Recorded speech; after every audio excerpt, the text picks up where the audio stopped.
back to my channel. My name is Ria and welcome to Ria Rose. Today I wanted to do a little commentary video and discuss my opinions on how I believe Facebook and Instagram is affecting many people's body image and creating a lot of mental health issues. But that I want to, in terms of mental health, I want to delve on that a little deeper in another video. Let me know if you would like that. I would love it if you guys would give this a like and subscribe. It really helps my channel out a lot and helps kind of spread my perception of Facetune and Instagram and just help start a discussion that I think needs to be had more of in society and in our community. So without further ado and further blabbing, let us hop right into this video. So the first thing I want to discuss is Facetune and why we use Facetune. So Facetune originally kind of was created with the idea of a quick fix, like a quick fix to a blemish or just smoothing an area out, and now is used quite predominantly as a easy Photoshop tool that is accessible on your phone. This is where we see really extreme examples of people using Facetune to honestly completely alter the way they look. So the first example would be Tana Mojo, and I saw this photo on my explore page. And when I clicked on it, I'm just gonna be real, I just thought it was an actress walking the red carpet, that's new and upcoming. Maybe we haven't seen her, maybe she's from an indie film. No, it's Tana Mojo. She looks nothing like she does in real life. She honestly looks like one of those Sims characters, but where you get to design your story. Yeah, she looks like one of those animations and not actually herself. Then we also have another extreme where this girl called Anastasia, I can't pronounce her last name, but I will insert a photo here. She looks, so if she ends up crossing the road, you won't even recognize her. You can't even imagine the thoughts and mentality that they have, especially Anastasia, to change body image in general just so drastically to the point where she looks unrecognizable. These extremes are one end of the spectrum, but this is where Facetune becomes a little bit more problematic in that we see models and people who literally their job is to look perfect still go ahead, use this app and perfect their bodies even further. Like, it doesn't make any sense. For example, Rita Ora, this is a before and after. She literally looks perfect in the first photo and she's trying to use Photoshop tools to perfect her body even more, even though she doesn't need it. So imagine the mindset that instills in a person. As in, if someone with a perfect body is doing this, then what should I be doing? If that makes sense. It kind of encourages a toxic mentality and toxic behavior to Facetune your body before uploading, because despite the photo originally being perfect, it still needs to go through tweaking in order to be Instagrammable, if that makes sense. If it was published maybe in a press release or in a magazine, it wouldn't be kind of altered the way it was. But no, because it has to be published on Instagram, it has to be perfected further. Iskra, she really was the forefront of introducing us to the prospect of that Instagram versus reality notion and showing that everything, whatever you see, and showing that whatever you see online, the people you see online is not real life, and many things are molded and shaped by lighting and angles. But this was ages ago. Facetune has taken it to a whole new level. Despite the posing, despite the perfect lighting, people are still photoshopping and facetuning their images. It perpetuates in a way, the idea of perfectionism and achieving that ideal body type literally everywhere you look. I keep on referring to the ideal body type. So let's just get into that for a second. What is our ideal body type? It's constantly being shaped and changed by the body standards that media portrays to us. The real issue is that it is constantly ever changing. If you take a look at this video by Cut or videos like this, they show that each decade comes with a new set of body standards and way people should look. Not only that, each country to this day, even today itself, has different body standards and a different idea of what beautiful and perfect should look like, which is all in itself, when I'm saying it out loud, very messed up. As much as I love the Kardashians, they have been the forefront for really changing the shape of what the ideal body type should be, and it is the hourglass figure.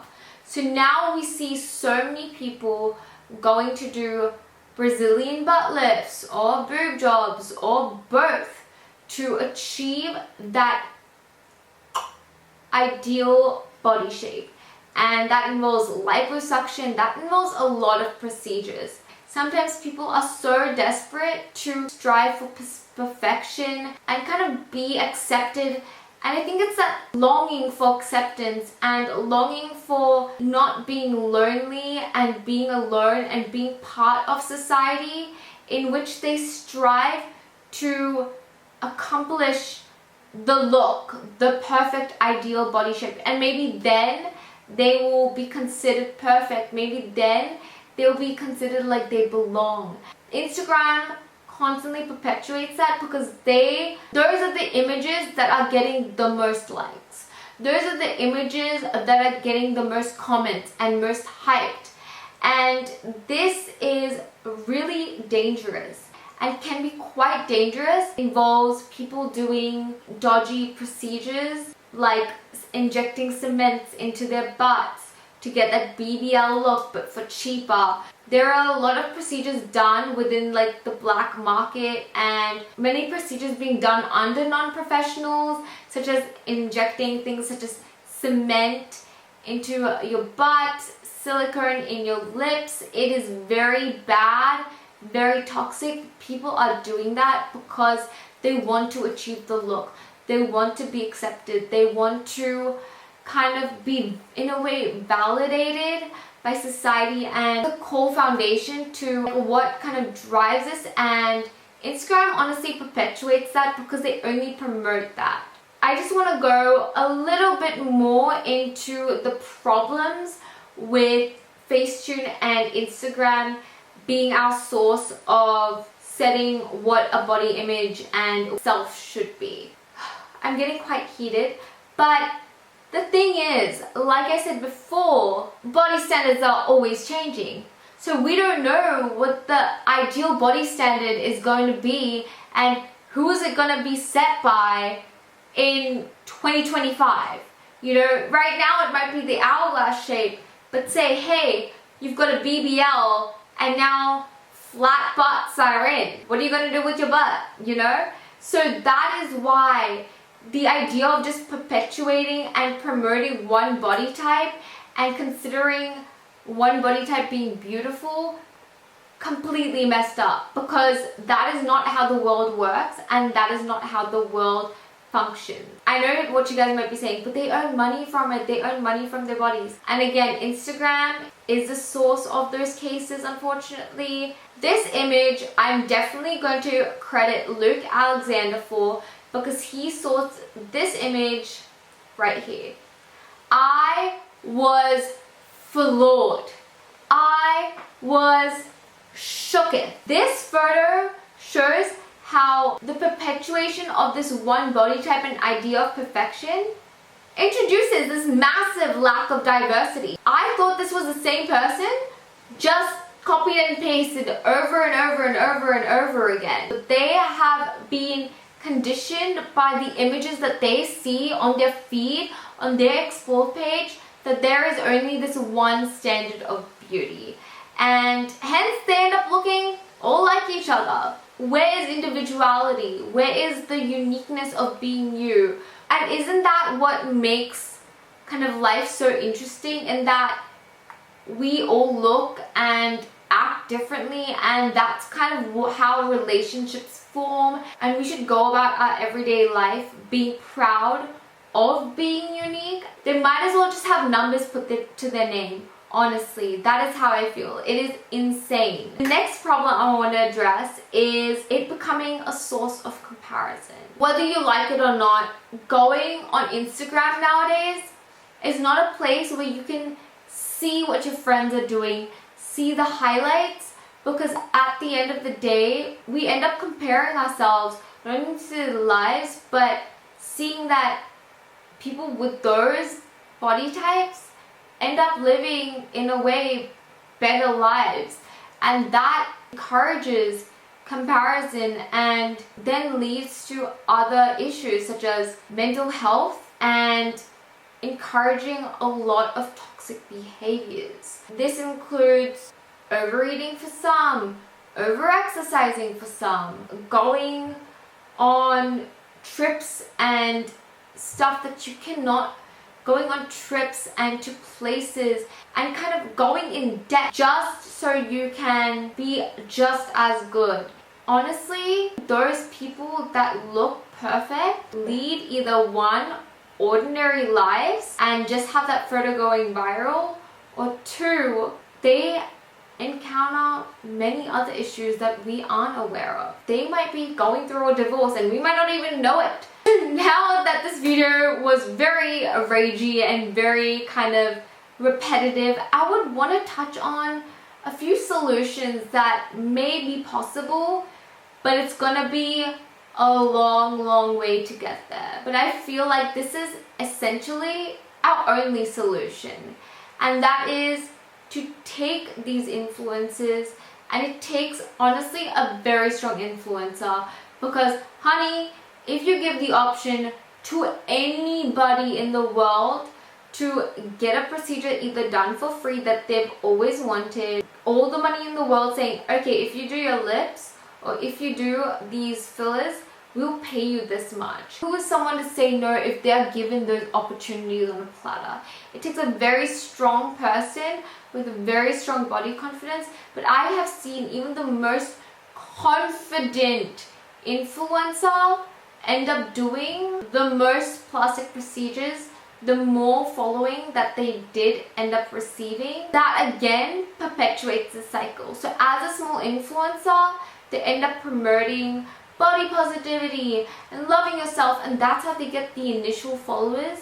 And then once they have the money, they have the opportunities given to them, they end up doing quite discreet procedures at first, and then you end up seeing the real deal, to where you're like, oh my god, look at your before and after, you look nothing alike. That's scary. It can be a solution if they just resist. I mean, we are only human at the end of the day, right? We're only striving for acceptance. So that is where we have that really big caveat within kind of solving this, because if more influencers stand up against those free procedures offered to them, stand up against the ideal body image and just take photos without Facetune, it could actually change the way Instagram is and Instagram functions. Many people have their own opinions on this, but for me, realistically, social media versus reality accounts, I'll leave my favorites down below as well, but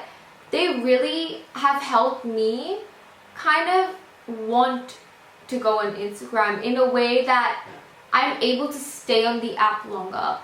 Before, there was a point where I would just go on the app for literally 5 minutes, not even that long, maybe like a minute, just to scroll and see if I have any messages or notifications and log off, because then again it perpetuates the cycle for me to self-compare on the explore page.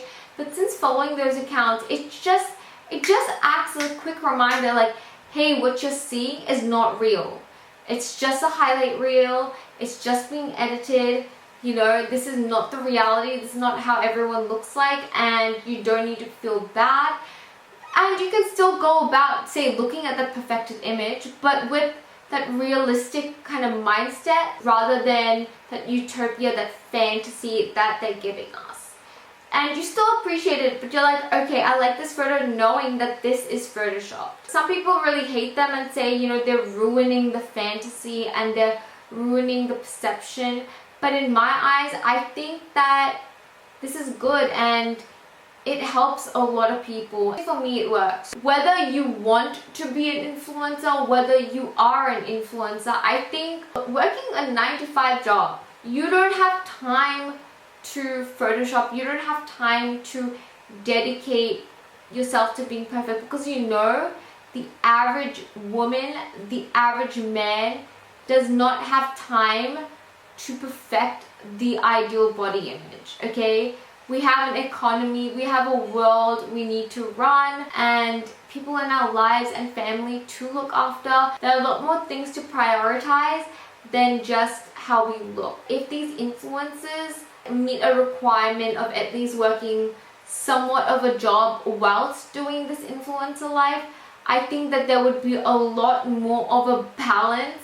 I think that would stop that constant cycle of when they're small, they're like more humble and they're like, no, love yourself, peace and love, you know, love your body. And then the bigger they get, the more they practice the art of deception, because it just leaves that little bit of realism back in their lives. And them working like a 9-to-5 and a realistic job may kind of prevent them from getting all these procedures done, because who wants to have bubble lips and a bubble butt when they are just working like a retail position or scanning items at Kohl's, you know, or working at Walgreens or something like that. And then we will end up seeing different body shapes and people's natural body shapes on Instagram, and then I think that would just slowly reduce the problem.